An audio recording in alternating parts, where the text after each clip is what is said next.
Today, I've got a repeat guest. This man helped me change my business last year when we switched all the way to subscription services, recurring revenue, and we're here to get an update on what's going on in the digital landscape. I've got Ravi Abuvala. What's up? What's up, brother? How you doing? I'm good. I just learned your middle name is Ryan. Yeah, literally 1 second ago. Yeah, you were like, that's a fun fact, so I'll share it. But I don't look Indian, but my dad's from India originally.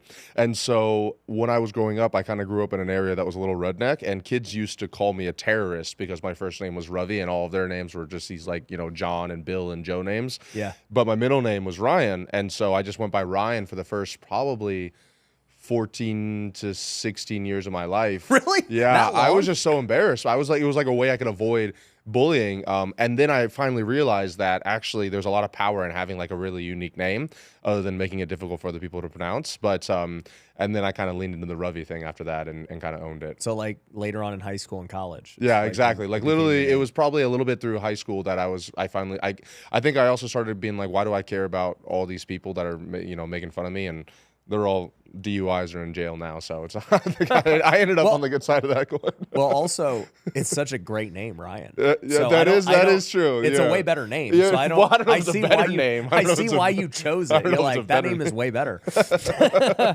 So for those who don't know you, give us like the 1 minute rundown, what you've done, who you are. Yeah. So. Started a business about 4.5 years ago called Scaling with Systems.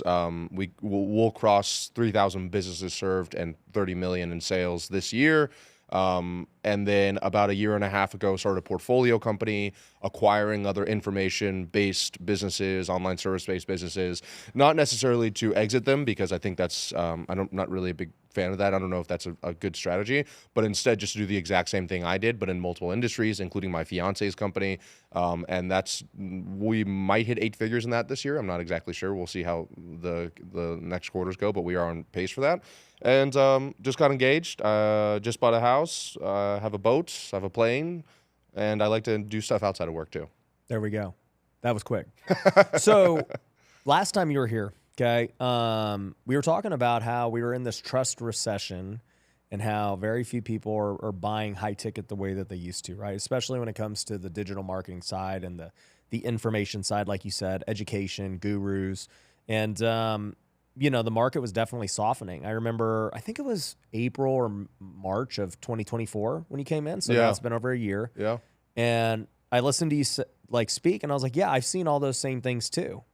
The question is, how do you solve it? And I think that a lot of people didn't solve it, and they're not in business. This is true. And today, the game is totally different. And so I can talk about like what I've done since then. And the journey from that conversation to now, like everything we do is pure recurring revenue. But what have you seen since then? Yeah, so that was honestly one of my favorite conversations I probably have on a podcast. And I do encourage your listeners, if they're curious, to go back and watch that episode, because that was honestly really great, the conversation you and I had. But I guess as a very small recap, we're the lowest point of person-to-person trust in the last 40 years. So it's taking more content, more exposure, more getting to know somebody in order for them to buy your stuff than before. And I think a big misconception is when I talk about either low ticket recurring or whatever else it is, people think, oh, high ticket sales doesn't work anymore. But it's quite the opposite. High ticket sales actually works incredibly well, but the run an ad to a video sales letter, get on a call and sell somebody on a 10K, 15K plus package, those days I think are numbered because now people really want to get to know you, know, like, and trust you before they buy something from you. And the other big downside of high ticket sales, once again, being in the industry for a while, is you're always on the hunt. You always have to find next month. If you don't get new clients coming in, new units sold, then your business is done, right? It's unlike recurring businesses, recurring revenue businesses, where even if you have a little bit of churn, at least you have a solid base of revenue that's coming in month over month. And so both of those realizations, the kind of product-led growth, we need to build more trust with our prospects before they become high-ticket clients. And also, I need more recurring revenue. I can't live my whole life every single month like talking to my director of sales and my head of marketing, like, how are we going to beat out last month? Like, how are we going to get as many clients at least as we did last month? That led me to creating a membership site called Scaling School, It's $97 a month. Within the first 60 days, we hit 100K MRR, which was pretty great because there wasn't really a lot of school groups at that time. Now there's a lot more. And then it kind of created this entire journey now where not only do we have our low ticket recurring, but we've started creating mid ticket and high ticket recurring as well. And we started bolting on, even on our consulting offer, we started bolting on done-for-you services on the back end of the consulting offer that are relatively sticky, such as YouTube topic idea creation, like a full YouTube package where we're doing everything for our clients. All they have to do is sit there and film a video. And so we're starting to build up, which I know you and I talked on that boat in Miami as well, what you guys are doing, so I'd love to hear that. But we're starting to build up this low-ticket monthly recurring revenue on one end, and then we're starting to really, really get this mid and high-ticket monthly recurring revenue as well, which, you know, obviously it feels better getting let's say a $3K a month payment or a $5K a month payment than you getting a $97 a month payment. But I think having the blend of both of them has made my business this year probably more stable, plus a bunch of stuff that on content, which we can talk about a little bit later, but probably more stable and more profitable than it's ever been. Yeah. No, so when we talked up to that point, like you, I was just a pure high ticket guy. Hey, you know, it's $5,000, $10,000, $25,000, whatever the number was, right? And after that, I was like, okay, I'll start a $97 membership site. So we were joking because I was like, no, I'm gonna like literally start this. Do it right there tomorrow. I remember you. We were launched. I think you bought the domain like as soon as we were done. Yeah, I'm like, no, we're like, this is done. And I worked at it for a few months, and we too got it to almost $100,000. But the CAC, the customer acquisition cost, for those who don't know, and the churn did not make sense. Yeah. You know, initially, I think after we had talked, I'm like, oh, okay, like, dude, you go get like thousands of members of this thing. It's great. Lots of people can afford 97. And then I found the opposite to be true.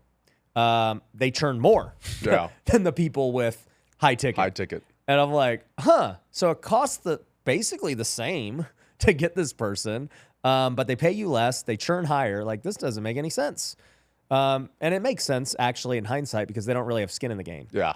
And then the other thing I found out, too, about just only doing that approach, because that's all I was doing. I was like, I'm just going to focus on this, is that you attract just the lowest level people. The people who can only afford the $97. Because the high-ticket people are like, well, this ain't for me. Yeah. This isn't going to give me what I need.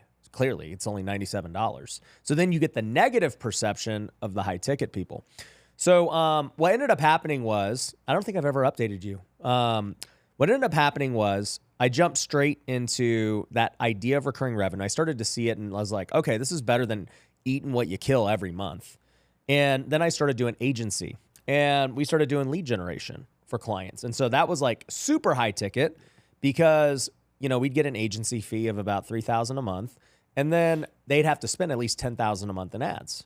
And on the real estate investor side, there's very few people that can actually do that. Yeah. And so regardless of whether or not, and here's the other hard part about it with real estate that I soon realized is people run out of money because real estate deals don't happen like high ticket deals, right? Like you start running ads for a normal business, it's like you'll make revenue relatively quickly.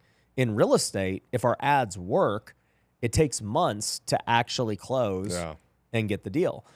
So in the end, I just realized that even on that, the churn was too high. And so then that led me to another path of, okay, well, if this is the case and, you know, lead generation's really expensive and only for like, you know, real estate investors who already got it figured out. The low ticket stuff is just attracting the worst of the worst. How do I like get the in-between clients, somebody who could afford $1,000 to $2,500 a month, but it's all inclusive. It's not, oh, you got to also pay extra for leads. And like, no, how do I give them everything they need in that price point? Because there's a lot of people that could afford $1,000 a month, $2,500 a month, but that has to be the total price for their business. And we were able to do it. We were able to create an offer where now we give them leads, we give them softwares, we give them coaching, we give them everything that they need. And financially, the numbers make sense to acquire the customer. The lifetime value is infinite if they have success because now they're on our CRM, they're on our Are leads, you they're on our noticing system. the lifetime values higher than what it was when you were doing just straight to high ticket, or have you not been able to figure that out? Well, I mean, it hasn't been a full year yet with Sure. it, but I mean, I believe it's for sure higher, Yeah. and I believe that the CAC is lower. And you know, we went from October, I launched that version. So April, I start 97. I do that for 4, 5, 6 months.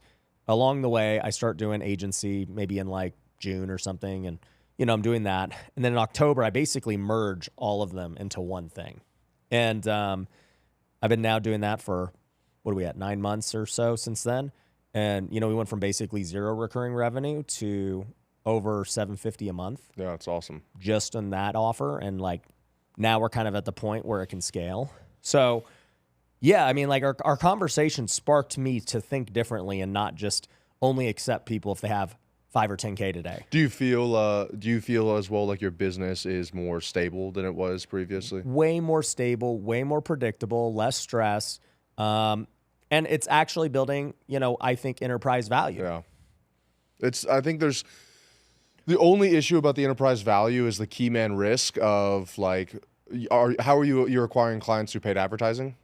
Mm-hmm. Yeah. So your face is on the paid ads. We can have that whole deep conversation. I've had it with multiple guys, and I'm definitely down to be proven wrong. But at some point I was like, okay, let me just call a spade, and let me just say, I don't know if this business will ever be exited, or in my portfolio company, I don't know if these companies will ever be exited. And instead, let's just see if we can do, because even, you know, I know people that have exited companies and, you know, they make a decent chunk of money, but a lot of times it's also, they're not, info could be different, but they're also not making a whole lot of money up until the exit. Yeah. So the question is like, okay, would I, in an info, let's say you get a 3 times multiple, something like that, would I rather like go up to, let's say in 5 years you make, I don't know, $30 million, and you net, let's say $10 million, if you were doing it the reverse side of things, and you actually exit it 5 years later, and maybe it'll be $10 to $15 million, but you were making almost nothing for that 5 years before you actually exited, which one's a better quality of life? Which is really what I'm kind of optimizing more for now. You know, I've done the numbers, and if I literally, as long as I just don't touch my investment portfolio, I'll hit $100 million adjusted for inflation probably before I'm 50. And that's not including like any additional income. That's just the portfolio that I have right now. So if it's like, okay, I don't necessarily need this like big exit in how many ever years, then I'd rather just optimize for businesses that have an impact on people, are a lot of fun to run, and then of course just have huge spins off huge cash flow that I can then deploy into maybe some harder assets like real estate or private equity funds, et cetera, et cetera. Yeah. So I'll give you 2 thoughts I've had talking to lots of people over the years on the podcast, talking to private equity guys and everything else. One is, I 100% agree with what you just said about there's lots of people who are building companies where the only time they make money is if they exit.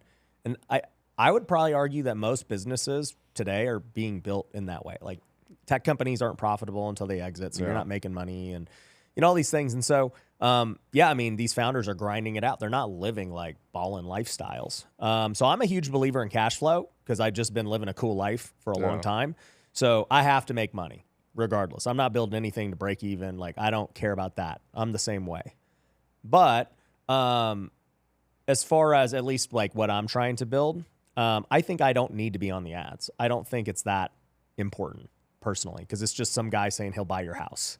You know, like other people do it too. It works just fine. It just so happens it's easier for us to do it with me because we have me. Yeah. But also too, I think AI is going to change it all where the influencer becomes actually an asset because you digitize them.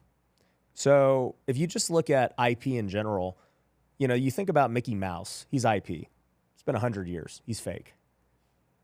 Marvel, DC, all these things are IP. They're buying the rights to a character. Wrestling is rights to characters. UFC, in some ways, they license the rights to these people.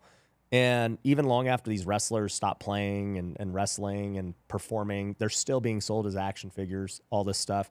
And so I kind of think that down the road, And you even see it now with like Prime or Mr. Beast, or like they're still extremely valuable, even though they're so tied to these figures. And it's like, I could see, because it already can happen now, maybe one day selling and them saying, hey, we need to license your rights for 5 years to run ads. And I'll be like, dope. They're like, you don't need to do anything. AI will make the ads and we'll handle it all, but we still need your likeness. Yeah, that's actually, that's actually the first time I've heard that viewpoint on it. And I think it is. I would pay more for that. Yeah, I think it's justified. I guess for me as well, you're in a little bit of a different scenario because arguably the value in what you're doing is in potentially mostly in the actual lead generation, the done for you stuff. The leads, the softwares. So like because of that, it's not, the fulfillment's not as reliant on you. So it's not like your expertise of coaching these real estate people. I don't coach any of them. Yeah. So then in that case, I definitely could see it's almost like it's going to exit more for an agency like multiple than it would for, like at that point, it's almost not even an information business. It's like, I don't even call us that anymore. Yeah. What do you say? You guys are an agency? I just call us a platform. Okay. We're an all-in-one platform. I mean, we have tech with the softwares. We have lead generation as an agency. We have one-on-one coaching. We also will fund your deals. So we have a lending is component. the avatar real, like more beginner real estate investors? Okay. So this is their first deal that they're getting into? Majority. Interesting. And I found that it was actually better to get the beginners because the more experienced people are set in their ways. They don't want to do a new method. Whatever, right? So beginners is like, hey, here's the CRM. They're like, oh, okay. And then it works. And they're like, cool. And it's just the way they do things going forward. What was, I'm interviewing you for your own podcast, but I think this is valuable for other people and I like to learn. What was probably the most valuable lesson in churn that you learned in the past 9 months about like trying to maintain people? What was maybe a misconception that you had or something that you had learned that was like, man, we had to fix this in order to get these people to stay longer? I think the number one thing, I call it speed to success. So how quickly can we get them that first win? So the moment someone signs up, we are literally onboarding them the next day or same day. So I have one-on-one staff that literally just only onboards instantly because everything we do is without a contract now. Oh, really? Yeah. So no contract or no like long-term contract? No contract. No contract. None. It's not a little bit, aren't you opening yourself up for risk? If they churn, they churn. Well, there's other risks outside of churn that you need contracts for. Well, I mean, there's like terms of service. Okay, gotcha. When they buy, but I'm saying like. You're not doing, there's no long-term 3 month, 6 month, 12-month contracts. No. They can buy an annual if they want for a prepay and they'll get a discount and all that. But no, we don't like be like, hey, you're going to be on a 6-month agreement, 12-month agreement. Here's what it is per month. We don't do that. So everything is just, there's no contract. That's like our guarantee. They're like, oh, how do I know if the leads work? I'm like, there's no contract. Try it. You could leave in a month or two if you don't like it. We tell them that. And the reality is, for us anyways, the way I see it is you'll get people who do try it for a month or two and they quit. And then the other people, they're going to be stuck on it forever because it works. Yeah. So it's like all we're factoring for is just, anyone who doesn't make it 3 months, they probably weren't going to make it 3 months in real estate regardless. And you've obviously done the margin math to be able to figure out how to sell these leads and still come out ahead on that too. Yep. So with that, that also makes it unique. And that's what I'm saying. It truly is like no one in the space has anything close, and they won't because there's too much complexity on the back end that makes it work. Especially with customer acquisition costs, lifetime values, the churn, the leads, like everything about it makes it super unique. And you couldn't copy it if you wanted to. Interesting. Yeah, I really like it a lot. And your primary acquisition right now, is it mostly paid or organic? Paid. Paid. Yeah. So I really rarely organically promote anymore. Really? Yeah. I'll make like maybe 2 real estate YouTubes a month. But I mean, they're negligible relative to the paid. To the paid stuff. I mean, obviously organic helps with trust. Yeah, credibility, trust. Yeah, so I mean, people do see the ads. They'll check me out clearly and whatever. But when we look at attribution, 90+% is now paid. Yeah, it's. I think that's also a good point for everybody that's listening to this as well. There's no way that your organic brand is not helping you massively For sure. on the paid ad side. 1,000%. Yeah, it's definitely, and that is also another thing that maybe other people in the industry don't have as well. They're either all paid with no organic or all organic with no paid. And I think in today's market, you have to have a blend of both if you want to grow fast, but you don't want to lose your ass to your ad spend. No, 100%. I mean, when I got started, I was all organic and we did great. And then I started doing paid. And then I realized it's kind of, you had to be both. Yeah. And then like I watched paid guys who came up, had no organic, and they're gone. It doesn't, like, the world is too skeptical. The moment they see your ad, they're going to look at your profile. Yeah, it's like immediate sales resistance now. As soon as someone sees an ad, it's like, it's almost like sometimes I've literally talked to people where when they see an ad, they're almost like going to go check out the profile to prove that this person is a scammer or a fake or something like that. Yeah. Like they're like, that's why they're going to see it in the first place. And then they might actually turn out to be somebody who, Yeah. Oh, I'm surprised. exactly. Oh, this is legitimate. Yeah. But without that, then you end up with just, You go to their belief. yeah, exactly. You have nothing to, and then of course the comment section on the ads. You know, if anybody's ever run ads, if you ever care about your own personal well-being, never read the comment section in any of your ads. That's all. That is always the absolute. You know, even organically, the comment section can sometimes be a little bit rocky, but I think that just proves the point that when someone sees an ad, the immediate thing is sales resistance. This is a scam, blah, blah, blah. Yeah. And I think organic really helps fight that. Yeah, for sure. So for you guys, that's kind of what I did. And then I can talk about too, the new business I actually just launched today. Yeah, that's what we were talking about. So that's funny. The business which Ryan is like texting me while I'm on here is like, yeah, it's okay if you're a little bit late. I'm launching a new business today. I'm like, okay. I was like, well, okay. dude, you know what though? I used to launch a new business like every friggin' quarter. I think that was one thing we had a deep conversation about last time was like, maybe you shouldn't launch so many businesses. Yeah, I told you. I was like, bro, I'm more disciplined now. I've shut down a lot. I'm like focused on real estate. So I really haven't launched anything. You know, all those things I said last year were just parts of... They're iterations of the same thing. Of the same real estate business. Yeah. This is the first completely new thing in years. And I guess now that we're talking about it, I'll just talk about it now. So it actually comes from now... everything we just talked about with ARR and clients and all these things. So, I've been golfing with people for years and it's been great. Like it's been my like little side hustle. Like people can come golf. Didn't you say you copied it? I did. I created my own VIP day. Yeah. We take my boat out. Yeah. Like I don't golf. So we do the Miami version of it, which is like boat and dinner. But yeah, I copied it as well. Yeah. Yeah. It was like, so lots of people like took the idea from, I started doing it 4 years ago. Then like my friend Carlton took the idea and others have told me iterations for them. But basically I said, hey, anyone wants to come golf with me? That's how you get consulting. It's 5 hours. We'll play around, have lunch. It's going to be sick. I have done a lot of consultations over the last 4 years. And then I started doing trips. I was like, let's go to, this epic golf course. Well, I'll bring 6 of you guys and then we'll spend 3 days together. And then we brought 10 and I've done these little golf masterminds at bucket list trips. And so finally, I just did one a month ago and everyone loved it. And, for me, whenever I do these golf things, it's always super high level entrepreneurs because nobody's dropping 10 grand and they suck. You got to have some money to go do that. So, some suck at golf, but they don't suck at business. Okay. Call them out. Call them out. But they love golf. Yeah.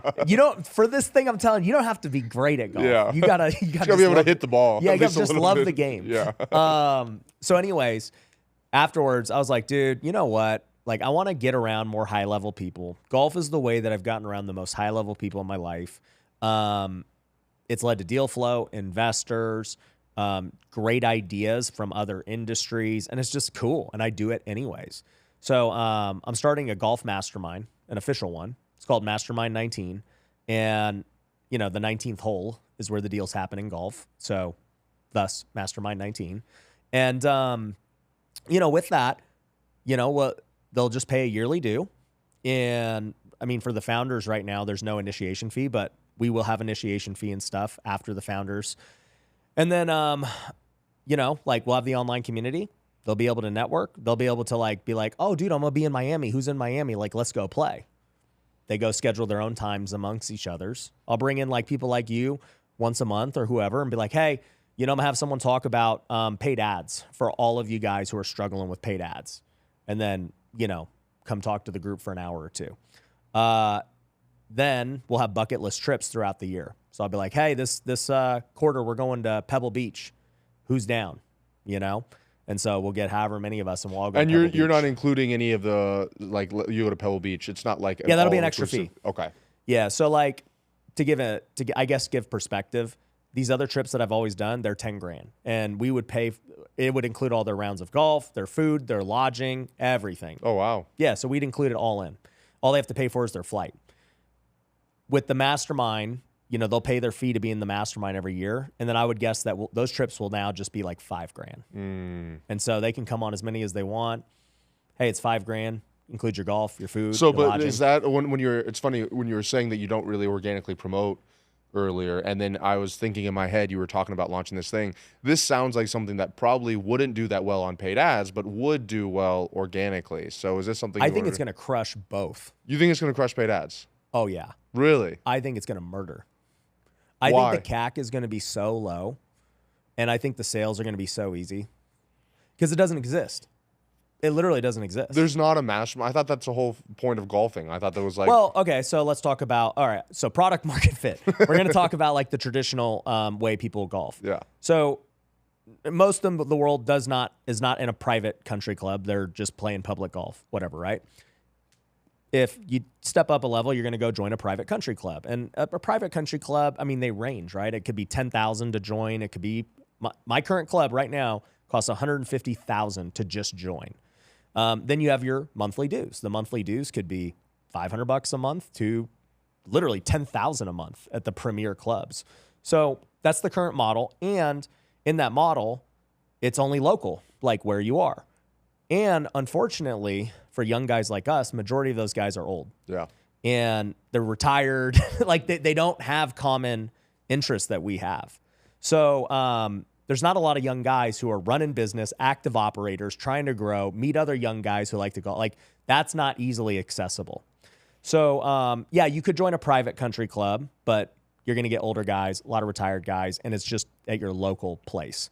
And they join it, yeah, sometimes for networking, but mainly just to play golf. Yeah. You know, it's really about the course. So, on the flip side, there are, I guess you would call them digital country clubs. And what these digital country clubs do, and there's a few of them, and they do, from what I've heard, 8 figures a year plus in revenue, and it's all recurring. What they do is they're selling membership basically to access other private clubs across the country. So what I would do is, I'm a member over here at Southern Highlands. It's a great club out here. I would go to them, and you have to be a private club member to even qualify for one of these places. And if they don't have enough members at Southern Highlands, they'll be like, okay, cool. Like you fit a need for us. You're a part of a club that's not currently accessible for us. We'll let you in. I don't know what they charge today, but I think it's like $20,000, $25,000 plus annual dues. Their initiation just keeps going up. And then, basically how it works is I have to be willing to host other members when, you know, someone wants to golf there. And then vice versa. If I'm going to go to Miami, I might go hit their concierge up and be like, hey, I'm going to Miami. Like, what clubs are available? And they'll say, okay, we have members at these clubs. All right, cool. Can you like try and get me in touch with one of the members so I can go play this club? And then that's how we'd meet. And those members, there's a good chance that these guys, busy business owners, would be like, yeah, we'll go. Whatever. Well, they have to.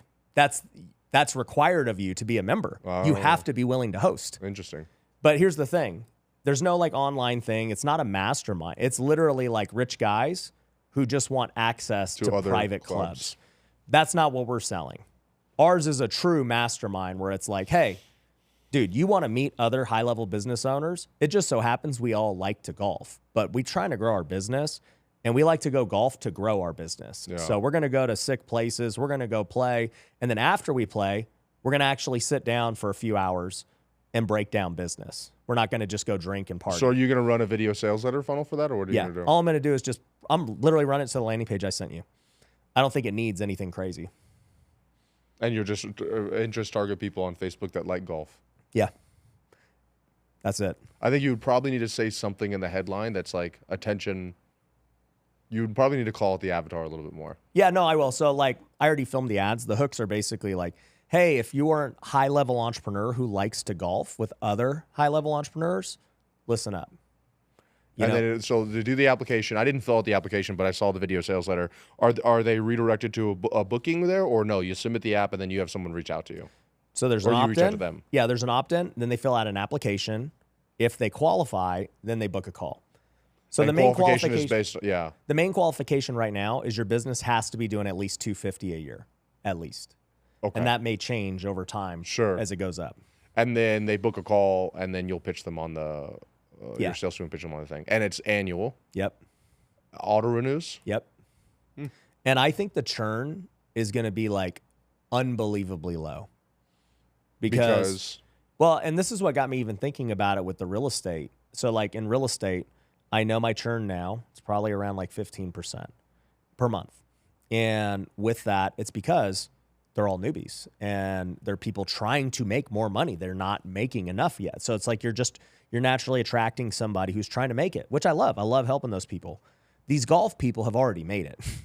They're already rich. They're already making money. They're members of country clubs. They're the highest quality people you could get. The churn on an actual country club membership is insane. Is it probably pretty low? Yeah. Because you also probably can't get back in, right? Yeah, you have to repay an initiation fee. You might not be able to get back in. Yeah. I mean, dude, people stay members for decades. Are you going to limit the amount of people that can join the mastermind? I mean, I think we'll see as time goes on. I think because it's digital, we don't run into the same issues that normal country clubs have, where in a normal country club, because everyone plays that course regularly, if you have too many members, the course gets clogged. And so everyone hates it. Yeah. So you don't want more members at that level. But because we're digital, it's not like we have a course that like everybody's playing. That makes sense. So the more people there are, I think it's more powerful. The only, I guess, bottleneck we'd run into is at our events if they fill up too quick. Yeah. And so if we have so many members that people can't even do the events because they're so limited, then that just means I either need to have more events or put a cap on membership. Events meaning the big like destination ones that you're doing a year. Exactly. But they could unlimited golf with each other. Like, so if I know I have 100 people in Florida, it's like, bro, all you guys are the Florida people. Like, go have fun. Play at your own courses. Have at it. Y'all are part of the mastermind. I think it's a cool point because, you know, I texted you something and then you were like, I like to have fun was your text back to me. And which I thought was so funny. I forgot what I texted you if you were like, I like to have fun. I was like, Ryan, I know you like to have fun. But I do think it's a really good point because I've even done a lot of that myself the past 1 or 2 years where I've just simplified my life. And also if something I don't find is fun anymore, I literally just don't do it. Like, and so I think it's cool that you're creating, and I think it's good for people listening to this to know that as well, that you are creating a business around something that you would probably do for free and around something that you love as well. I pay to do it. Yeah, exactly. Yeah. You'd be a client of your own business. For sure. This is awesome. And I've been doing it. I just never formalized it. Yeah, never created a mastermind around it. Yeah, and now it's a way for all these people to keep in touch, to have connection. And I honestly think the churn is going to be like unbelievably low, which is crazy for like a digital thing. Yeah. Because, bro, I mean, right now, just the annual dues are $5,000 right now. That's it. And eventually there'll be initiation fee after the founders and all this stuff. So it's like, even if you never came to a bucket list event, you would meet somebody that made it worthwhile. Yeah. For sure. Digitally. You know, you just post, hey, I'm in LA. Who else is in LA? Let's link up. Boom. You already just met a bunch of high-level people who golf. And what are the platforms you're going to use for the actual community? I'll just probably put it on school. But then, you know, you go on the bucket list trip too, and it's like, oh, these are sick. Because this is the other hard part about golf. It's like, yeah, I want to go on a golf trip, but like I have no one to go with.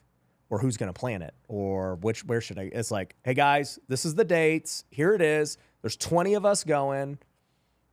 Sign up. It's going back to what I was saying too. It's funny. So this year, literally 2 months ago, it's been quite a journey with my fiance. But we just launched 2 businesses for her, like a 2-sided marketplace, and one of them is a very high net worth male matchmaking service. And is it to find them women? To find them women. Okay, I've heard of some different ones like that. Yes, and they're high. It's multiple 5 figures. It's like it's not cheap. It's definitely high ticket. And I was thinking like, okay. Immediately, as soon as I'm creating this product suite with her, I'm thinking recurring revenue. Yeah. And I'm thinking ascensions or cross sells are like, okay, because like obviously once we get them this woman, Yeah. then how are we going to sell them other stuff? Which is obviously like, I know that might sound bad, and it's funny. Well, it's funny because my fiance is so like, this is so to her. What's the big company called that does that? I forget what it's called. There's a couple of bigger ones. Blush is not that big, but that's based in Miami. I don't know. No, I'm trying to think.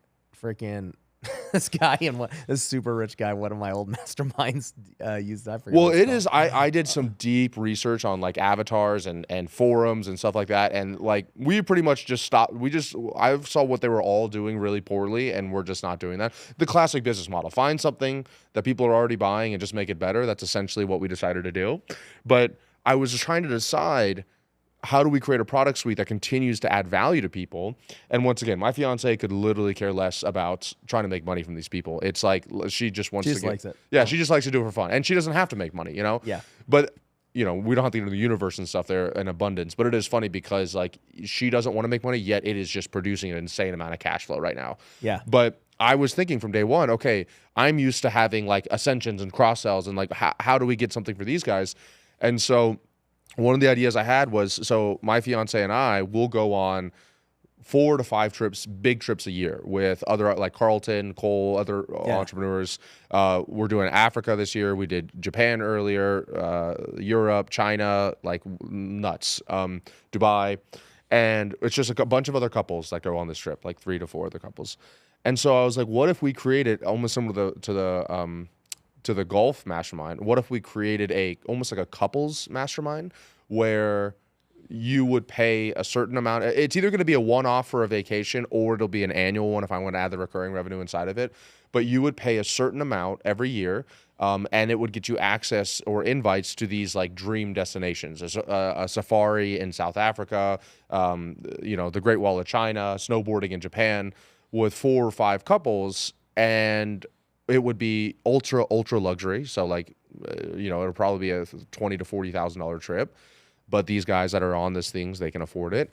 Then that's just cost. That's not even including our profit from it.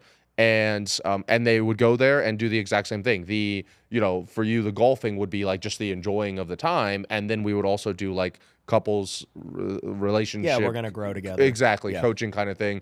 And the funny thing is like, I mean, that's how couples therapy works now. Like they do stuff like that. they go on trips together. Yeah. Wow, I've never done. Go couples- watch what's the Adam Sandler movie, dude? Where they do that. What is that Adam Sandler movie? Yeah, like David Spade's in it. But the it's couples retreat. That's literally Couples what it's called. Retreat. Yeah, But that's not Adam Sandler.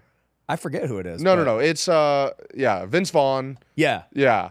I'm Yeah. like, I was thinking you were talking about Couples Retreat, but I'm like, that's not Adam Sandler. but it's the same thing. yeah. Yeah, that is true. That is, that's actually very, very similar. It's yeah. literally the same. They're Yeah. going to some. But I crazy think the island. cool thing is that here we're creating the couples that then we would sell on. No, this I know. thing. Yeah. It's just you're adding that component. to it. that element of it as well, which would also further get better results for the clients. And I also don't really see it as, it's not really couples therapy. I don't know.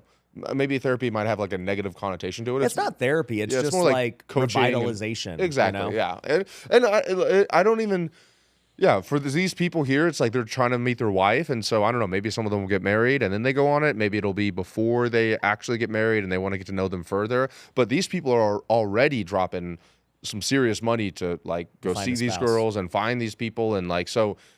I think it would be, but it's something that we already do it 3 to 4 times a year, and I was like, it would be cool if we could. And the other nice thing is like, even selfishly for me, these were all incredibly successful Business guys, guys, yeah. and so like I would just go there with them, and we could talk business, and It's the same idea. And I actually think I saw somebody said this, Gary Vee said it. He's like, people are going to pay to take a walk with you yeah, eventually. And I'm like, yeah, people like have been paying to golf with me for years now. And so I think these experiences are going to become far, far more valuable as time goes on. That's what people want. It's like, as everything just becomes AI and digitized, it's like the in-person stuff, and those who know how to really put together a great event, they're going to kill it. I think I literally have been saying that more and more. Everyone's like, oh, AI is going to kill content, blah blah blah. And I'm saying that I actually think people are gonna crave the authenticity of a real content creator making content. That I think that like really great creators, I think it'll make them even more valuable. That and just in real life stuff. Yeah. That's what I think is the difference of all this.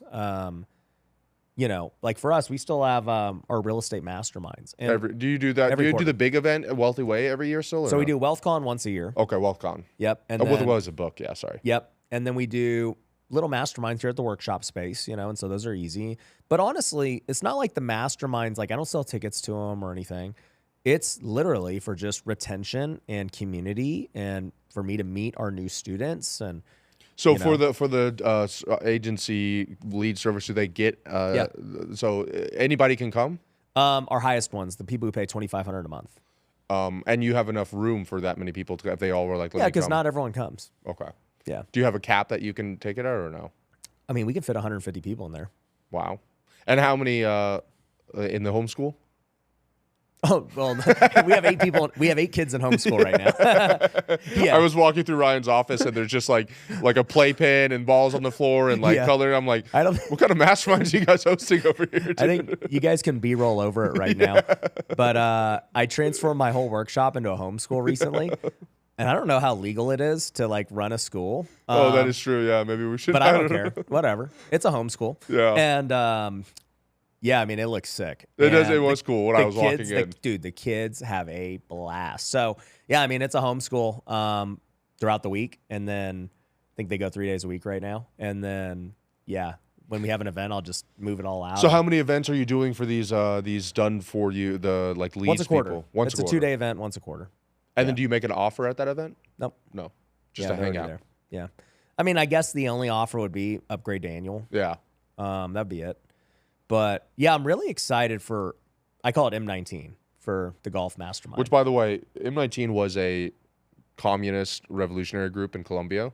Bro, I read that. As soon as I heard in the video you say M19, I was like, why does that sound so familiar? Dude. And then I Googled it and I was like, all right, I'm not going to say it unless he brings it up. Dude, it's so funny because it sounds like a gun. It does. It does. Yeah. So I was like, man, does M19 mean anything? Like, I don't even know. I thought it was a gun. And it's like, it's some Colombian group a long time ago. And then it was like, and then it's also this female terrorist organization. And I was like, what? That's the first time I've ever heard of a female terrorist organization in the U.S. But no, it's now, we're going to redeem the name. It's now a golf mastermind. So you're gonna turn it around and make it like a good. The good news is, at least for the communist group, that they've disbanded. So they're not actively working against you on there. The female terrorists are gonna trademark me. Yeah, I don't know, but they might sue you. I don't know. The female terrorists might actually take you to court. But it is. I think that's a good point of everything we're talking about now. Is that like the reason why people would pay to go golf with you and pay to go on a walk with you, blah, blah, blah, is because of your personal brand. Yeah. It is because of the investment that you've made over the past couple of years. Yeah. And now everything you touch turns to gold. Like, once again, I think that maybe you could argue this with me, but I think that if you didn't have the brand that you've had, that the golfing thing, I don't know if it would be as successful. No, it wouldn't. No chance. Yeah. And it also depends too, like the people you attract. Yeah, who's going to be in that mastermind? Well, that and like, so I'm friends with a lot of the YouTube golfers, and so I've sent them this like, bro, this is sick. YouTube golfers, meaning that they are like guys on YouTube who either teach golf or something like that. Yeah, like they're huge YouTubers that golf, and so I'm friends with a few of them, and even in my head, I'm like, hey, like maybe there'll be an affiliate play here. It'll give you guys something to sell. And even most of them are like, honestly, like most people who watch us aren't like interested. They're just normal everyday Joes who like golf. And it makes sense. It's like and that's why I'm really distinguishing it as still, hey, this is Mastermind first. First, yeah. And that's why the name is Mastermind. It's not like Ryan's Country Club. Because I thought about like different cool golf clubs, like, Capital Country Club, and all these things. And it's like, no, it's a mastermind first and foremost, but we golf instead of sit in a room for 9 hours. I think that, one thing that you probably do really well compared to a lot of people in the industry is you put on a lot of events. Oh yeah, a lot. You put a lot of events on. You're a big event guy. Dude, we have so many. I mean, I have so many real estate events, Christian events, and now we'll have all these golf events.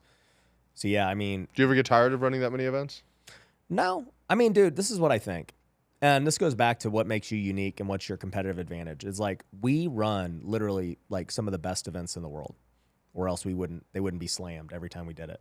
And people keep coming back.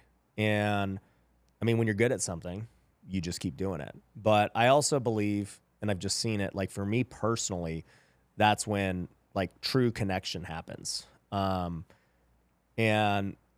I don't do it for like business or anything else. Like I just truly like throwing events. Because I mean, in a lot of cases, some don't even make money. This just like, I'm still going to do it. Yeah. I think my $2,500 a month would still sell with no masterminds because it's really about the leads and everything else. But I think it's still worth it. I still also think that events are the best. I was telling this to a client the other day. I think it is the best content that you can probably get is you. Just social proof. Yeah, like exactly. Credibility. You on stage with a room full of people looking up at you while you're teaching. It is like, because just like you said, anybody can make a VSL, do a video in their office and like throw it up online. But it takes, because of the barrier to entry, to be able to host, I've hosted multiple 100-person events, $100,000 plus events. And the amount of time, money, energy, effort that you have to invest inside of it, that's already unique compared to everybody else out there. Yeah. So I think it does those things, and then it gets people. Well, also too, you have to also be willing to be accessible if you're going to do that, because there are people who they're like, bro, I just don't want to talk to people, and it's like, yeah, I get it. Yeah. Don't be an event guy. Yeah. Like I literally at my events, I mean, I'm there. Yeah. I'm gonna golf with these people all day, every day, and then we're gonna go mastermind, then we're gonna have dinner, and we're gonna hang. Like I'm with these people all day. Yeah, you do have to. We just had an event in Miami that went really, really well, and you do have to, like, you're pretty much on for 18 hours of that day, literally talking. I mean, my voice is hoarse at the end of that entire day from talking to everybody, but and then what I also started doing was bringing in my team members. So we'll have our client success team there, and so that way it just helps. People can feel like they've gotten what they came there for, maybe some one-on-one attention, the breakout rooms. I can bring my team. Before, it was just me. And actually, we've gone through an evolution. This might be interesting. When I first started my back-end mastermind, it was 4 times a year, and it would be in a different location every single time. And it would be 2 full days of teaching, 9 to 5. And then the Sunday would be 9 to 12, and then we would do a group activity after that. And then about 2 years ago, I started sending out feedback surveys after the masterminds. And I started, like, this is too much. Yeah. People were saying this is way too much. I'm like not even able, like we would go to Vail, Colorado, Medellin, Colombia, and people were like, I'm not even able to enjoy the city because, and they're like, we love the content, but I'm so overwhelmed at the end of day one that I literally can't even like think, And so we just made a bunch of refinements over time. And what we found that works the best for us so far, if it's once again, this is for a high level mastermind. I'm not like trying to pitch people or anything like that. It's just a retention play. For those, it is 1 full day, 9 to 5 of teaching of whatever they asked in the application that they want to learn. And then the next day, then a dinner that night for the VIP members. And then the next day, 1 big activity. We rented a yacht for like 65 people in Miami this last week, 2 weeks ago. And then what the feedback we got from the last one was they wanted something after the yacht to kind of network and connect a little bit more. But it's funny, going back to everything we've said so far, it's actually less and less about like, let me get instruction and teaching and stuff like that. And it's more like, I've met some really great people here. I want to talk to them more. And so I think it's even more about just facilitating more of that conversation, even if I'm not involved in it, facilitating more of that networking that goes on at these events. Yeah. So as the guy who's probably run the most events out of like most people live, here's what I found is if you have a program that is virtual, it's all content. So, I mean, you got to think 50, or 90% of the time you're already just training and teaching them virtually and all these things. Like, so when you get together in person, do you want to just keep giving them more of the same? Because you know too, it's still the same content. It's not like I'm teaching you anything new about CAC well, the thing that I would say is different with ours is that I am teaching stuff that I haven't even had time to go back and create content or course modules around it. So I'm literally just like pulling up our dashboards. I'm pulling up you're showing live stuff. A little bit more accurate stuff. And it's not that, there needs to be no teaching, right? But it goes back to kind of why I'm doing the golf thing. It's like, all right, so we got a full day from 7 to 1 p.m. I mean, we're golfing, we're eating. It's just pure hanging out. You got to know each other then, from say, whatever, 2 to 5, 2 to 6, we're going to have an actual mastermind where I would do the same thing. I would teach like relevant, like, hey, this is what's going on right now. Here's what I'm seeing. What are you guys seeing? What's going on? Then we're going to have dinner again to talk about it. Like, so it's just, to me, I take the opposite approach of like a little bit of content, lots of fun. What about these ones that you run here for your $2,500 a month people? It's a blend. It's a 2-day event, and we go 9 to 5 each day. But the 9 to 5 is broken up. So like first half of each day will be content. Then we have lunch. And then the second half is exercises and working together through the content and meeting each other. And then I separate them based on income levels and let them talk through do a breakout things. session. Yeah. So we do breakouts. And then after that, we all go do fun activities after each day. So I'll go take them golfing at like Top Golf, other stuff. How many people are typically going to those ones? 80. Okay. You can do 80 people at a Top Golf? Bro, when you know people, when you run the #1 golf mastermind in the world. Started today. You're speaking it into existence. Yeah. But yeah, so we got that, and then there's like cool simulator golf spots too. That's the nice thing about Vegas. You do have... We have a million things. Yeah, it's just like this is the place that you take large groups of people and go have fun and do things. So like that is the benefit of being over here, I would say. Yeah, that's solid. Yeah. So what are you seeing as big bottlenecks in the industry, in your business right now? Like, what are you talking to the people in the mastermind about? Yeah, a couple of things. I think that one is exactly what we talked about earlier, no recurring revenue. Like, I heard someone say this a little bit ago, but it's like you should try to capture as much of your client's wallet as possible, meaning that like, okay, you've done it well with what you're doing here, but okay, you go and you charge them coaching, but they need leads. So then you give them leads, but they're going to need to get a CRM. So then you get them the CRM. And so one thing we've done very well not even like renewals, not even subscription, but our back-end sales team, our client success team, they just did a record month this month or whatever, July. You're talking Ascensions. Ascensions, cross-sells, referrals, stuff like that. So that's starting to be like 40 to 50% of our cash every single month. Wow. Which is really big because that's like, because we're doing sales like placements. 10%.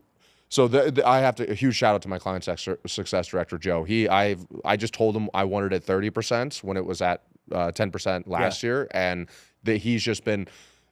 we're really fortunate. I had a one-on-one call with Caleb Owen, the CEO of Gym Launch. They obviously crush Ascensions.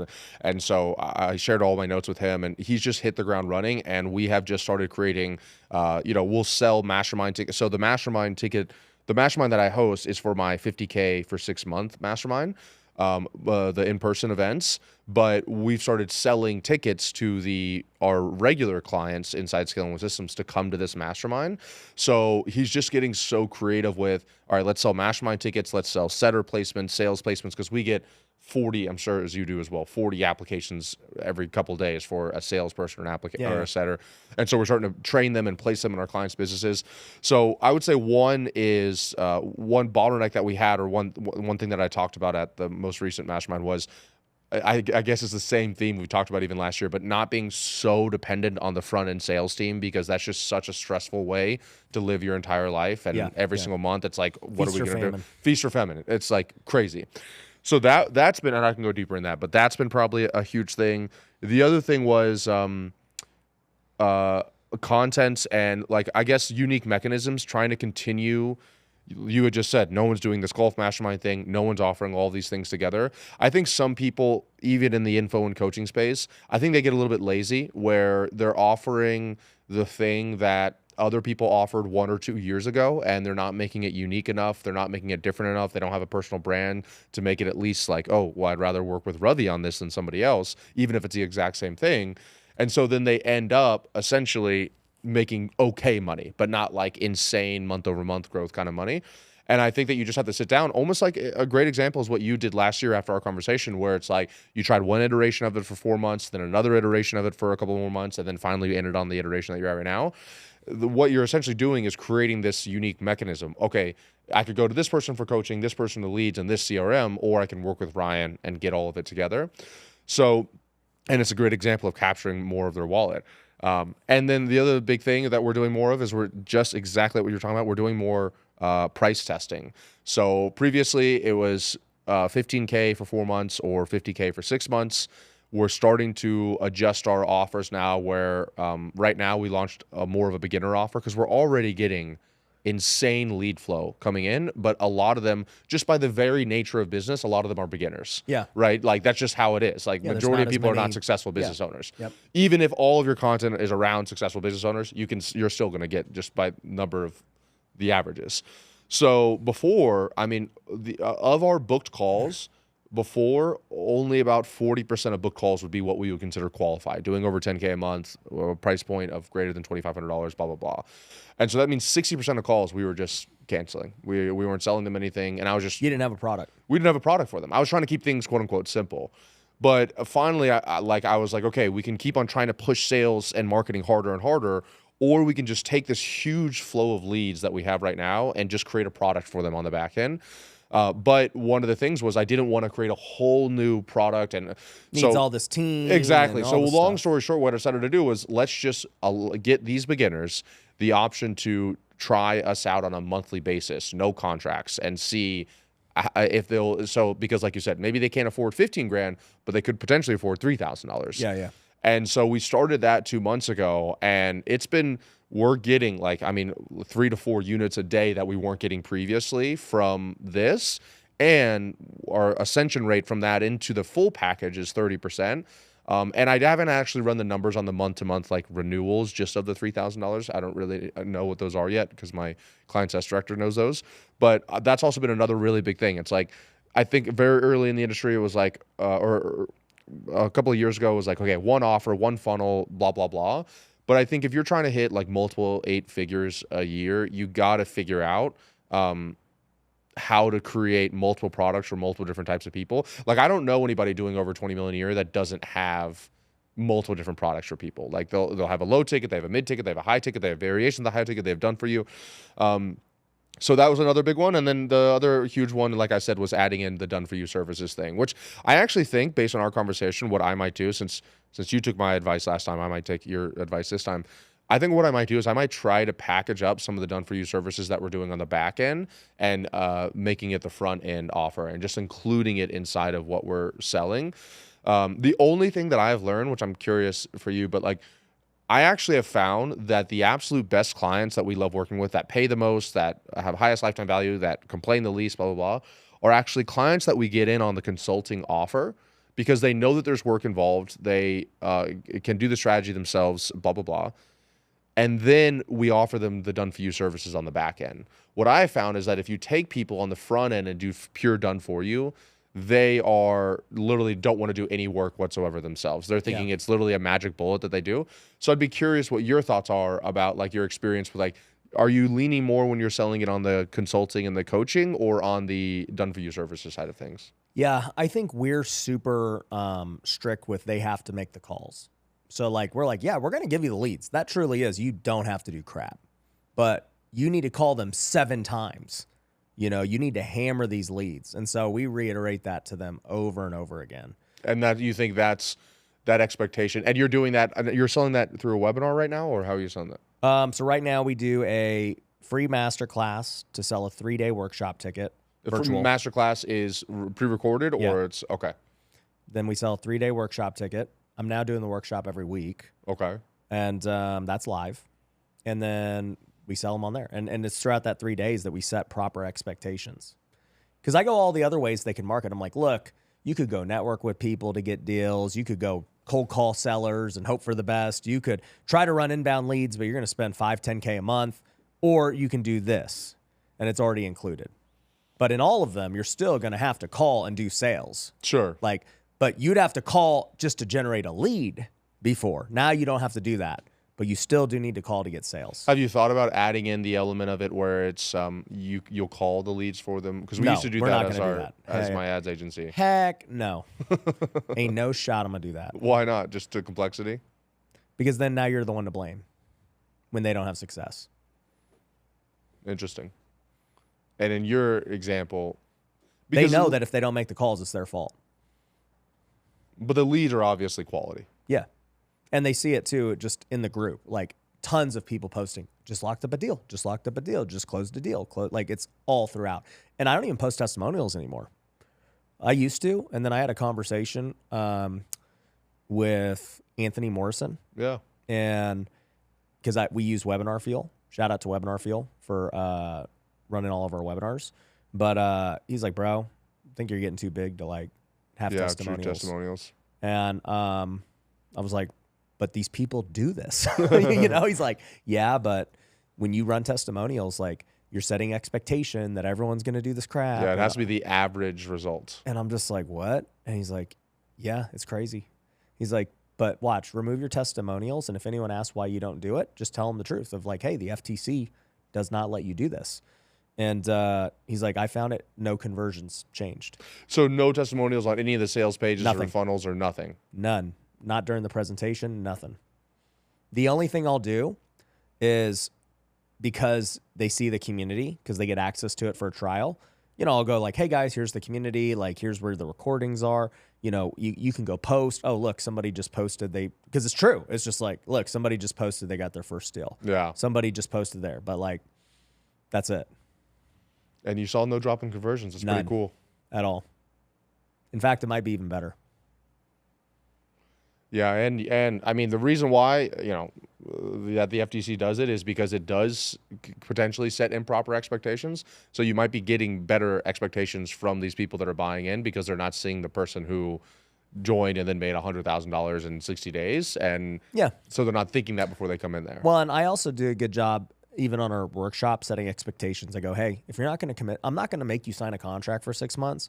But if you're not mentally committed to this for 6 months or financially committed, like you don't need 6 months of reserves, but you do need to say, hey, I'm going to commit at least $1,000 a month towards this, or $2,500, like whatever you choose, you got to be committed. And then I show them a graph, and I'm like, even if you lock up a deal your first month, you would think that's amazing.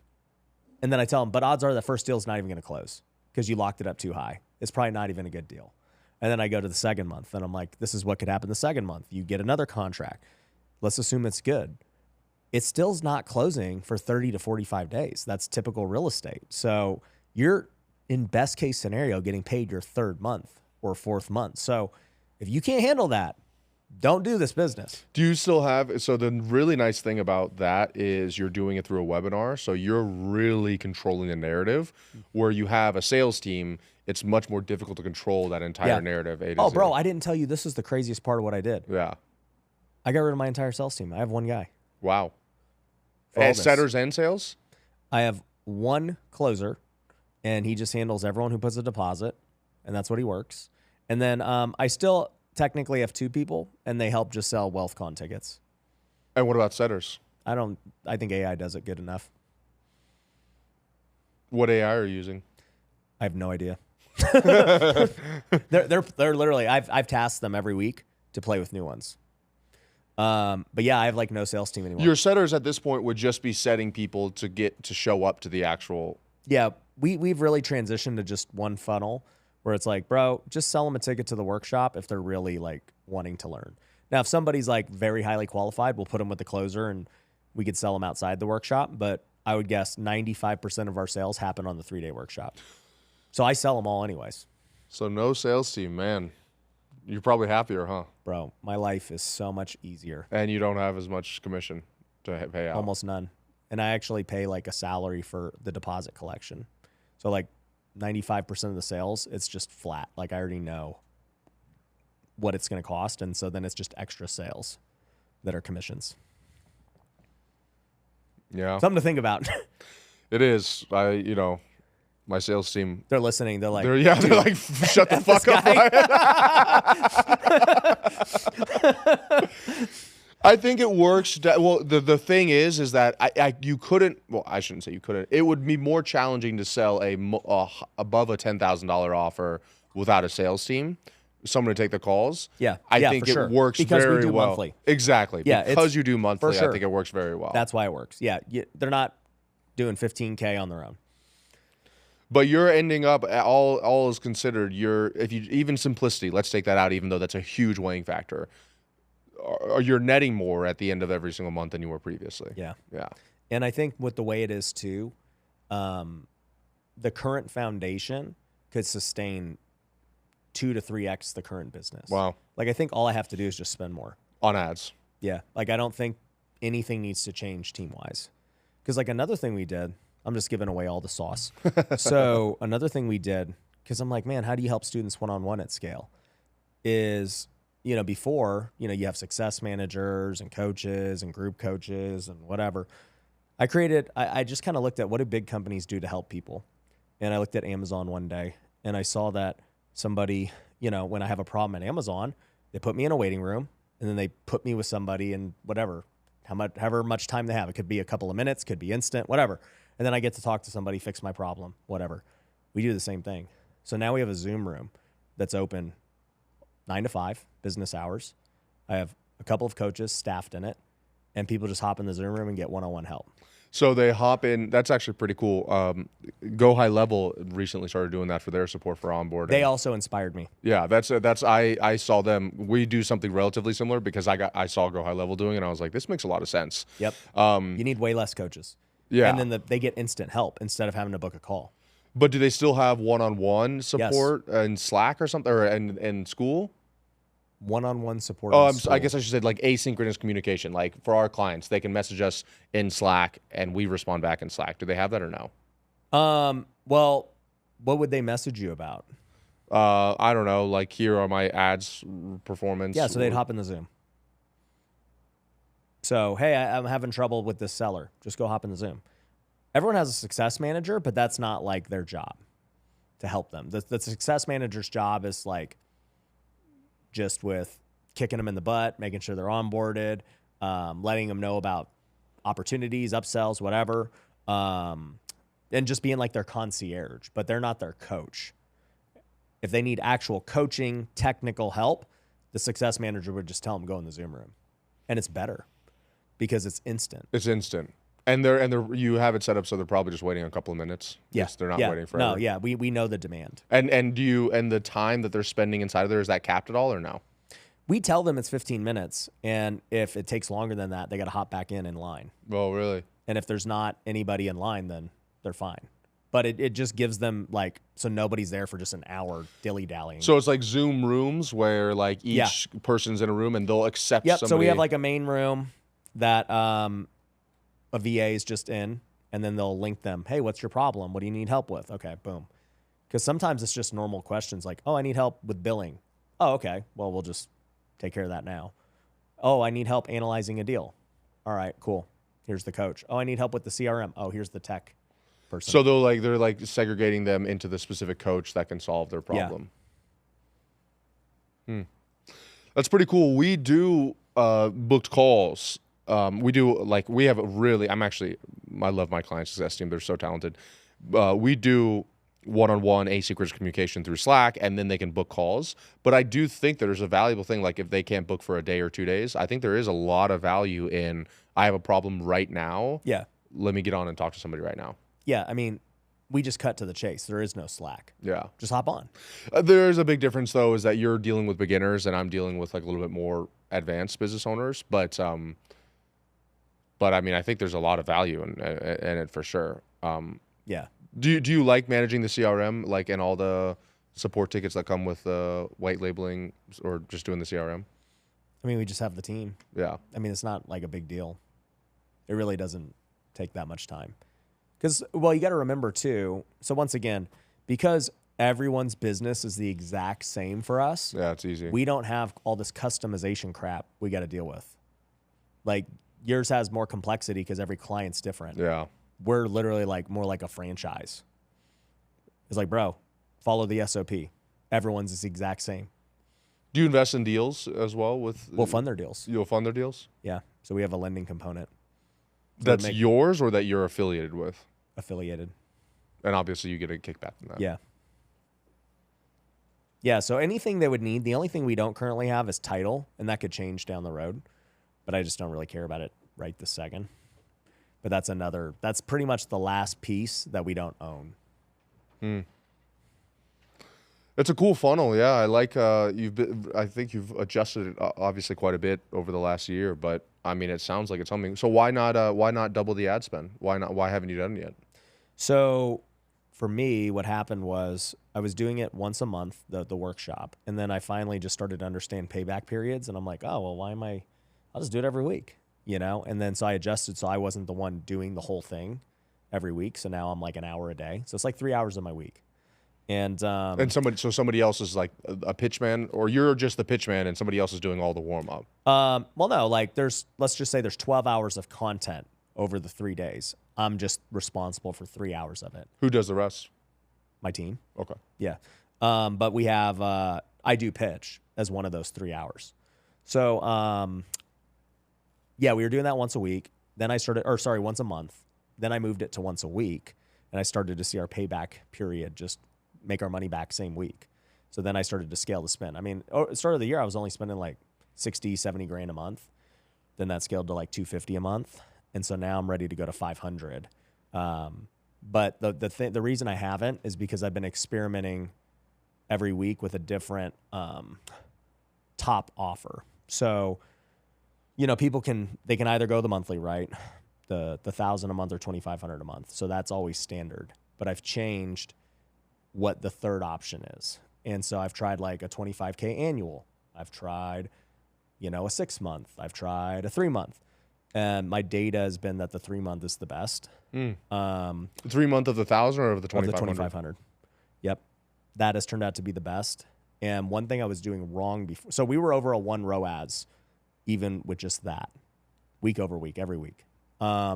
So for us, it's like, dude, this is like the best. Because you have the lifetime value on the back end. Yeah, because majority of people are choosing monthly. So if I can just break even, freaking, it's great. But it's dumb in hindsight, but we never sold those 3 month people anything.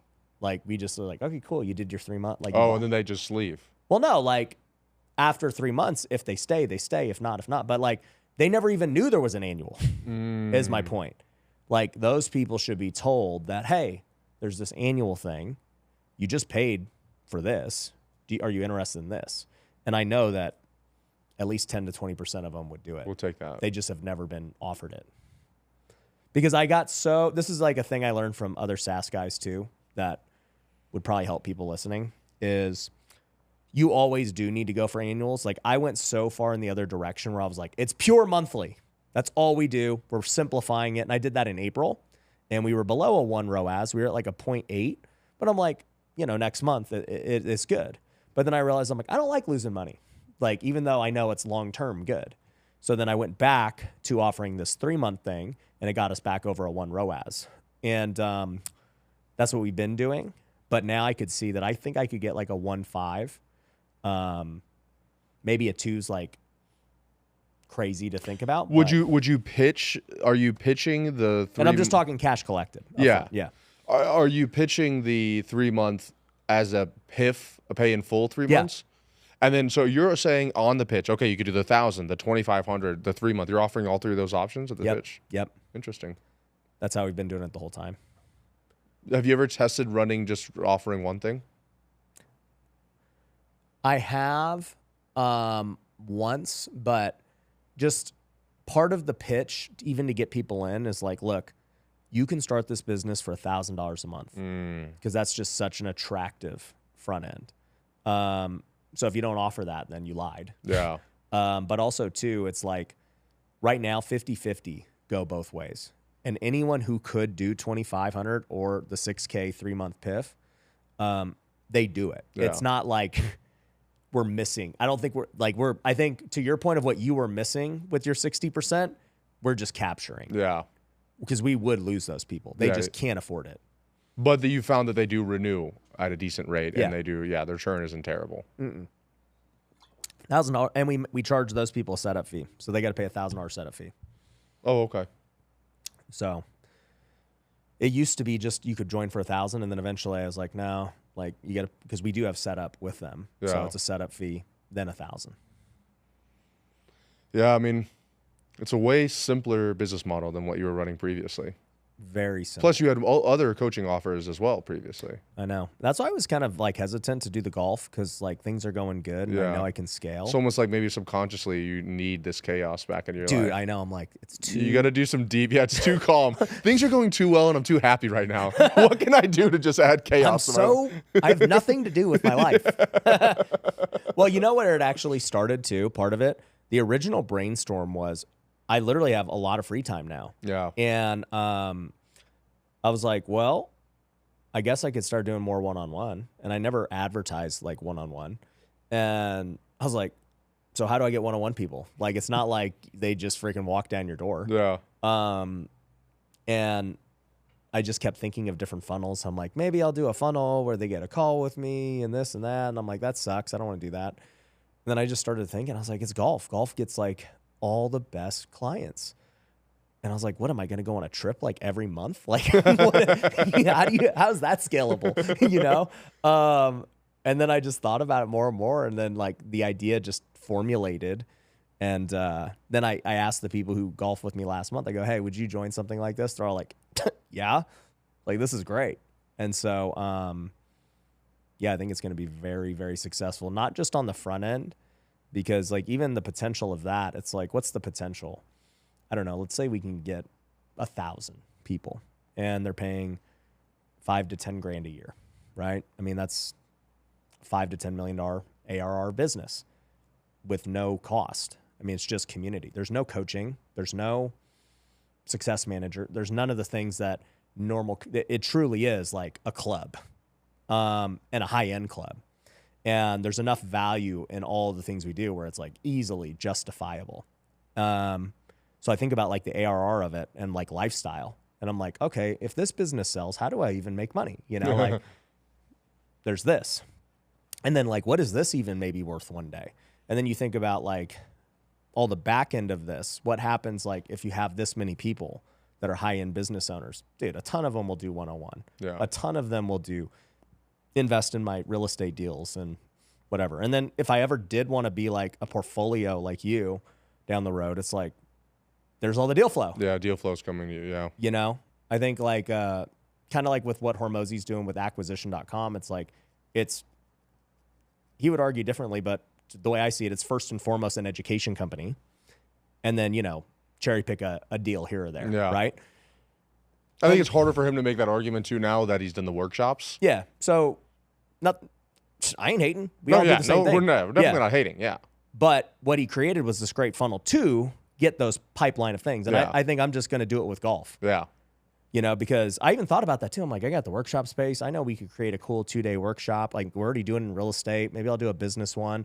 I was like, it's just like everyone else's. Like, and quite frankly, why would they come to mind? His is better. Cardone's is better. Their all's is better than mine. And they got way more track record than me. So I wouldn't even come to mine. So you did the golf thing. Well, and I just want to do it. Yeah. But I'm like, but I am a better golfer than all of them. Yeah, that's actually, you have me. And I'm a good time. Yeah, you have me thinking too about it too. It's, yeah, because like you said, I also have, that's why I started the portfolio company, was because I already had some free time on my hands. And so I was like, so I'm just kind of doing more of what I was doing with my company, but in other companies. But it would be interesting to see what other style of mastermind you can do. But yeah, I think it'll be, this whole podcast has been a subtle pitch for your golfing mastermind. So was it subtle? Well, all right. I just want 10% of recurring for whatever you get on the golf master. I am gonna give our members $1,000 referral fee. Oh, like make it like worthwhile, and that's the other part. I think it could like be organically going through. Yeah, referrals. dude. Because That's how golf and everything works. Well, Like, that's the nice thing about having something that other people don't have is when you can get a lot more referrals. yeah, because there's not it's not commoditized. Exactly. That's the one thing I have learned. Like, we have tried so hard to increase the amount of referrals that we get, and it's just more difficult because there's so many people offering things similar to us. Now, I think that we're the best, but there's like, people have so many options, but whenever I'm in my portfolio company and I have something that's like either a one of one or there's only a handful of them, or for example, I work with a outsourced family office, and there's only like one or two outsourced family office companies in the United States that I know of right now that are really, really quality. And so, man, I've sent them probably 20 to 30 clients that have made them hundreds of thousands of dollars, which, by the way, because they're true fiduciaries, they don't pay me any referral fees. So I'm literally just giving them clients with nothing in return. Yeah. You just like them. They're legit. They're legit. And they're one of the only people doing it. And sometimes I think people obsess too much about how do I, like, some of these people are like, oh, to get referrals, you got to have the best product, got to have the, best client success. But to me, the thing that determines what your referral rate is actually how many other people offer the same thing that you do. Yeah. Because if you're the only person that does it, then this is the only guy. Yeah. Even if, like, I've been to towns and, like, when I travel and I go places, this restaurant is like even the shittiest service in the world, but they have good food. They're the only place. And you have to go there. They are literally the only place. And I think people weigh too much on, like, obviously having great product and great client success is big. But to me, that stuff gets people to renew more. But for years, I could never crack the referral-based code until I realized that I was in a more commoditized industry, and I started having portfolio companies and other ones where it was just like, oh, referrals wow, were so easy. 50% of the sales could be referrals. And once again, you're dealing with, like, okay, well, I don't have to be so stressed about the front end sales on this. Yeah. You were telling me before the last couple of quarters, you guys were experimenting with webinars and low ticket funnels. Yeah. Like, what'd you learn? Oh, man. The first thing I learned was, so you had mentioned payback period for some people on here. I don't know if they know what payback period is. Yeah, but explain it. Yeah, the short of it is, whenever you outlay capital, how quickly can you recoup at least your initial investment in that capital? And so one thing, as Ryan has very much experienced, when you start to hit bigger numbers, let's say 100, 200, 300, 400, at one point I was spending $800,000 a month in ad spend. Yeah, in one of my portfolio companies, it was a B2C offer.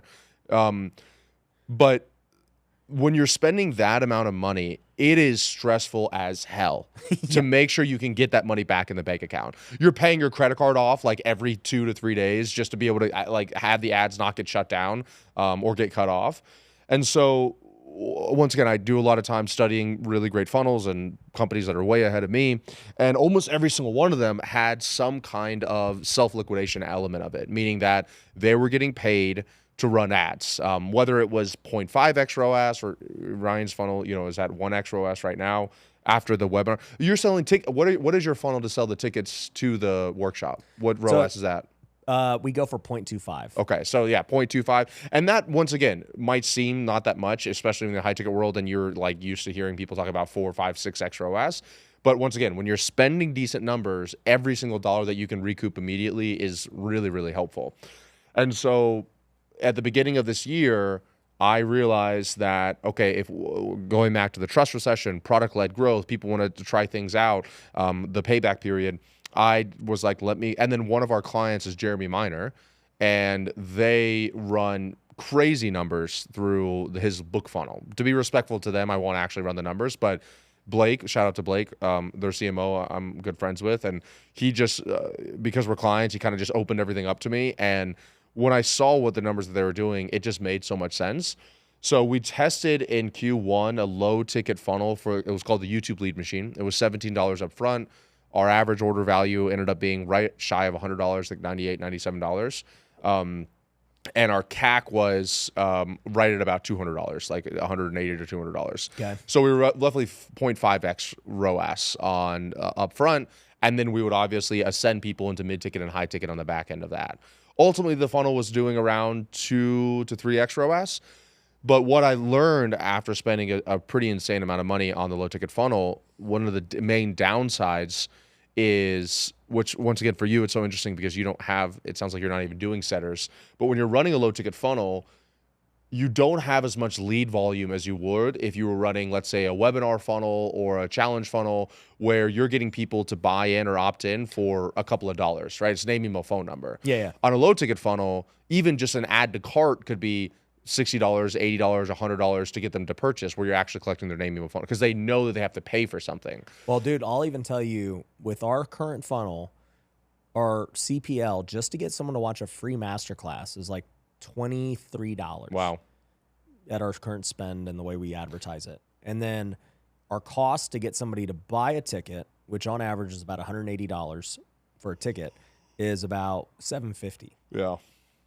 That's just to give context. Just for people listening to this to understand. When you see people running ads and they're selling something for $180, you're like, oh wow, they're making $180. No, we're way in the hole. Yeah, well, most of the time you are literally trying to pull yourself out of a hole, and that's a great lesson for a lot of people listening to this. I don't think they really appreciate that or understand that when you're trying to get to ad spend at scale.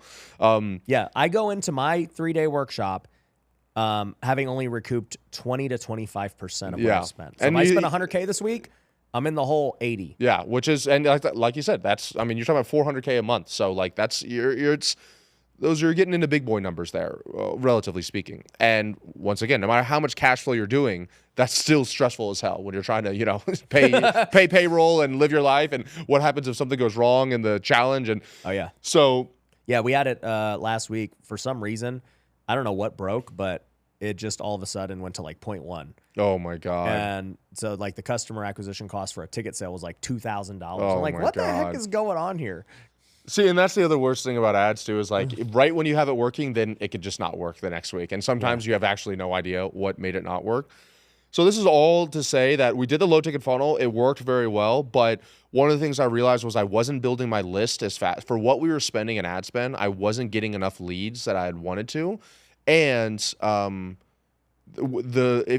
if you just write out the unit economics of like, okay, low ticket purchase, ascension, it's all reliant on the cost per acquisition on the low ticket funnel. Which I'll explain the webinar funnel versus this in a second. But when I ran these numbers in this Google sheet, if the cost per acquisition for the low ticket product varied by 20 or 30%, it could just destroy the entire funnel economics, because that's the very first number that you're paying for, the cost per purchase. Let me add to this, since I've been running this, basically it's a low ticket funnel just for an event. Yeah. That is the number one metric I watch every day. Yeah.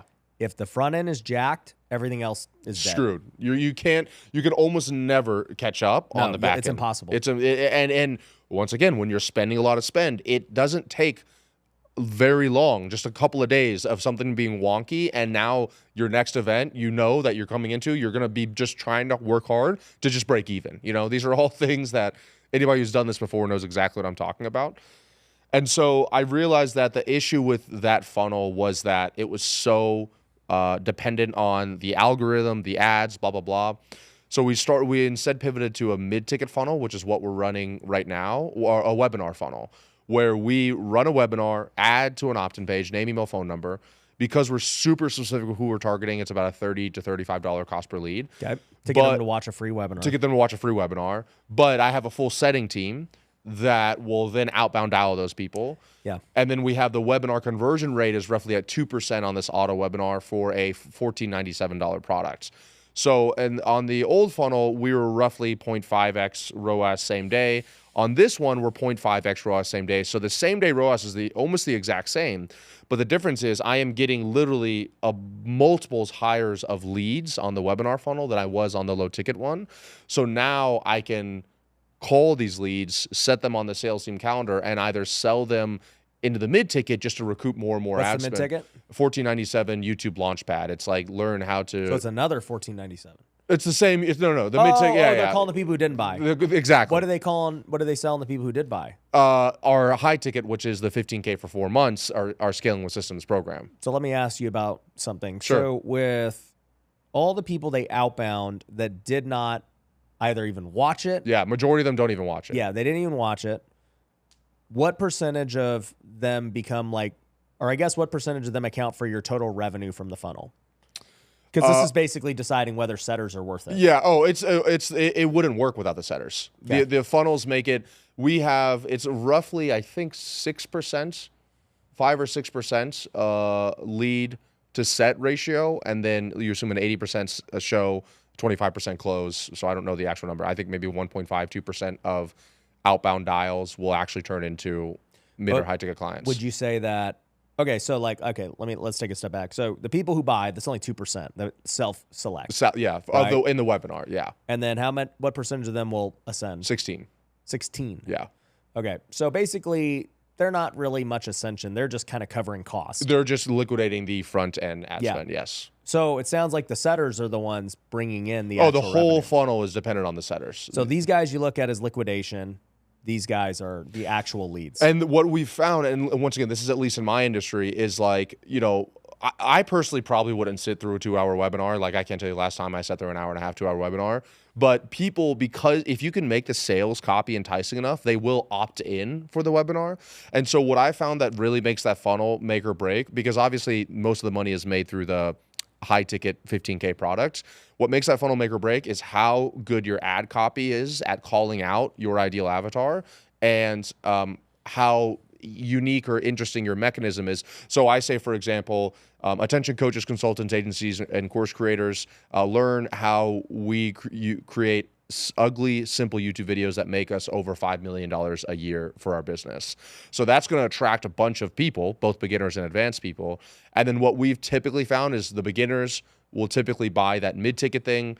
They'll help us liquidate the ad spend. A little bit more advanced people, they're interested in that, but they're not going to sit through an hour and a half webinar. And that's why my setters will outbound dial them and then sell them on the high ticket. So is that your low ticket? It's just that same thing? That was your low ticket webinar funnel? Or are they two separate things? They were two separate things. I had a low ticket product, and then how did that do?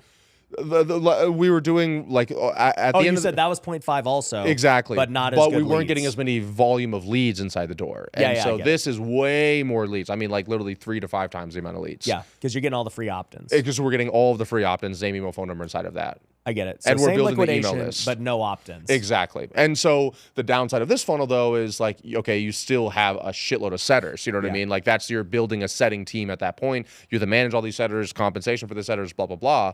And it's funny enough that you said you tested out AI and it worked out well for you. We tested multiple AI things, and literally none of them really worked out that well for us. So that's why maybe when we're done with this, you can tell me which one or two that you guys are using that work out well. But the entire funnel is dependent on setters. If I didn't have setters, I'd be fucked. Yeah. I use setters for I had them calling all these opt-ins too for the same thing, same exact funnel, masterclass, except that instead of selling a $14.97, I sell the workshop ticket, right? Which is how much? 180? It starts at 47. Okay. It could be as high as 260. Got it. So your AOV is 180. But with that, I tried having setters called because, dude, there's so many leads. And I'm like, okay, something's got to give. Nope. Really? No.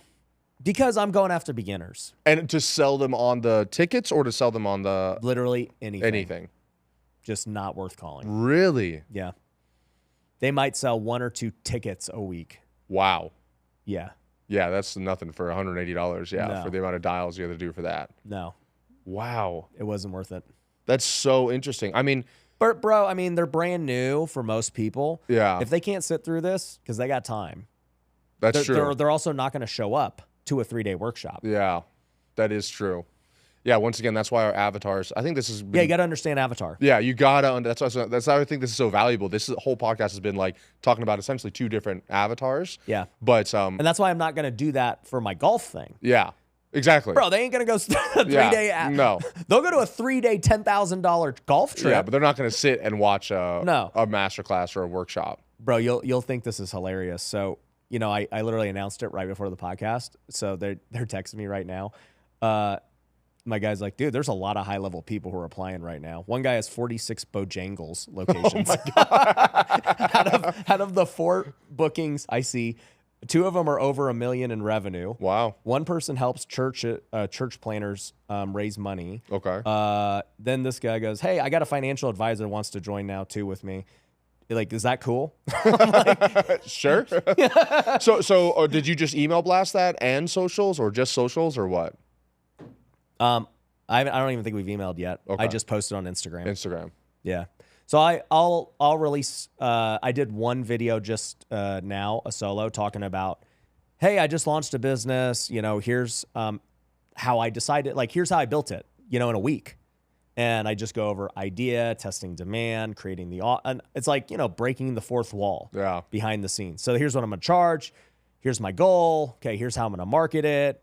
So we'll do, and then obviously I'm talking about it now. Wasn't really the intent, but it's relevant to what we're doing. And so I'll release all these things during this founder period, and then I'm gonna run ads, dude. I think it's going to crush in all fronts.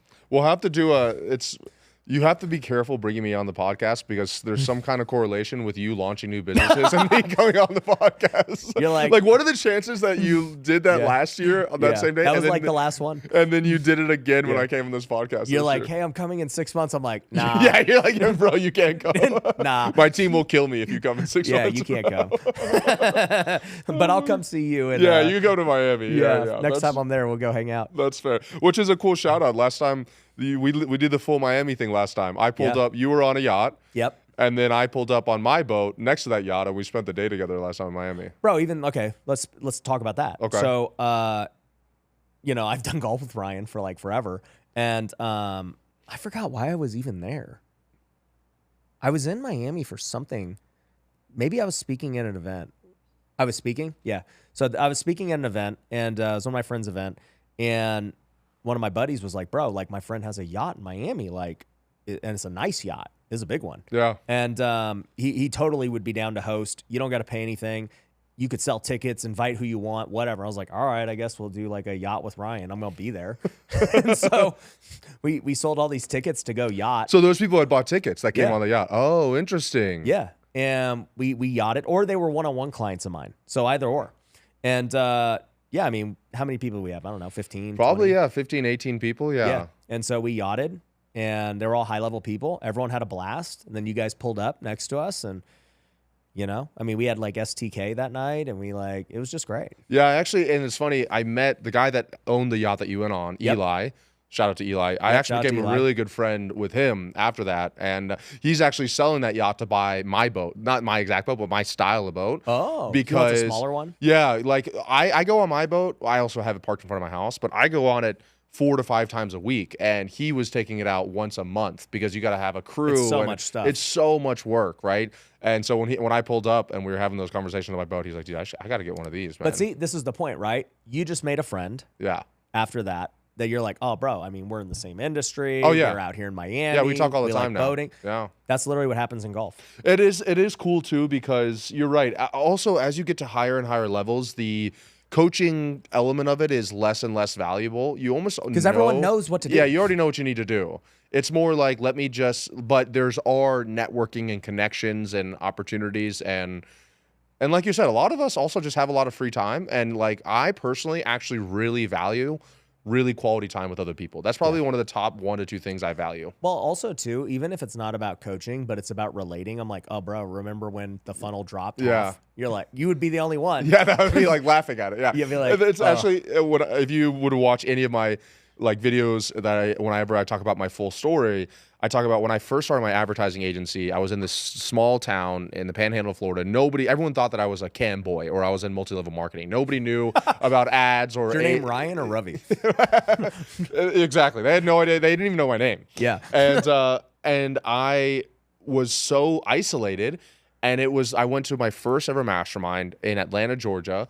And everybody there was talking about Zapier and ads and funnels. And it was the first time since I had launched my business that I actually felt like I could make Zapier jokes and people would laugh at those jokes other than like people having no idea what that was. Yeah. So there is a huge element of like other people that have gone through what you've gone through and understand what you're going through. Like that's a big, big part of the value of masterminds, and that's why I'll continue to invest into masterminds.